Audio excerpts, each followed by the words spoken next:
رسول اللہ صلی اللہ علیہ وسلم نے ارشاد فرمایا، اللہ تعالیٰ کے فرشتے زمین پر چکر لگاتے رہتے ہیں اور اللہ کے ذکر کی محفل تلاش کرتے ہیں، پس جب وہ ذکر الہی کرنے والوں کو پا لیتے ہیں تو وہ فرشتے دوسرے فرشتوں کو آواز دیتے ہیں، ادھر آؤ، یہاں ذکر کی محفل شروع ہے، یعنی جس محفل کو تم تلاش کر رہے ہو وہ اس جگہ شروع ہے۔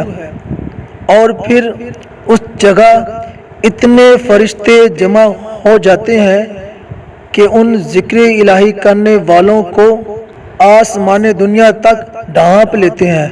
پھر جب محفل ختم ہو جاتی ہے تو وہ فرشتے بارگاہ الہی میں حاضر ہو جاتے ہیں، تو اللہ تعالیٰ انہیں فرماتا ہے، اے میرے فرشتوں، میرے بندے کیا کہتے ہیں؟ وہ عرض کرتے ہیں، یا اللہ، وہ تیری پاکی بیان کرتے ہیں اور تیری بڑائی اور تیری تعریف اور تیری بزرگی بیان کرتے ہیں۔ پھر اللہ تعالیٰ فرماتا ہے کہ انہوں نے مجھے دیکھا ہے۔ فرشتے عرض کرتے ہیں، اے اللہ، ہمیں تیری قسم ہے انہوں نے تجھے نہیں دیکھا۔ اللہ تعالیٰ فرماتا ہے کہ اگر وہ مجھے دیکھ لیتے پھر ان کا کیا حال ہوتا؟ فرشتے عرض کرتے ہیں، یا مولا، پھر تو وہ بہت زیادہ تیری عبادت کرتے۔ پھر اللہ تعالیٰ پوچھتا ہے، وہ کیا مانگتے ہیں؟ فرشتے عرض کرتے ہیں، یا اللہ، وہ تجھ سے جنت مانگتے ہیں۔ اللہ تعالیٰ فرماتا ہے، کیا انہوں نے جنت کو دیکھا ہے؟ فرشتے عرض کرتے ہیں، خدا کی قسم، انہوں نے جنت نہیں دیکھی۔ اللہ تعالیٰ فرماتا ہے، اگر وہ جنت دیکھ لیتے تو اس کی بہت زیادہ تمنا کرتے۔ پھر اللہ تعالیٰ پوچھتا ہے، وہ کس چیز سے پناہ مانگتے ہیں؟ فرشتے عرض کرتے ہیں، دوزخ سے۔ اللہ تعالیٰ فرماتا ہے، کیا انہوں نے دوزخ کو دیکھا ہے؟ فرشتے عرض کرتے ہیں، خدا کی قسم، انہوں نے دوزخ کو نہیں دیکھا۔ اللہ تعالیٰ فرماتا ہے، اگر وہ دوزخ کو دیکھ لیتے تو ان کا کیا حال ہوتا؟ فرشتے عرض کرتے ہیں، مولا، پھر تو وہ اس سے بہت ڈرتے۔ حضور صلی اللہ علیہ وسلم نے فرمایا، پھر اللہ تعالیٰ فرماتا ہے، اے فرشتوں، میں تمہیں گواہ بناتا ہوں کہ میں نے انہیں بخش دیا۔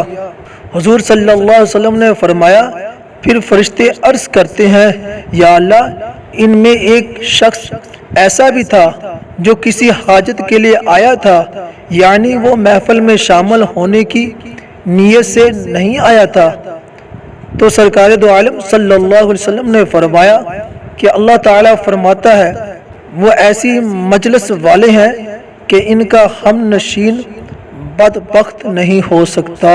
عزیزان محترم، یہ سب نسبت کا کمال ہے۔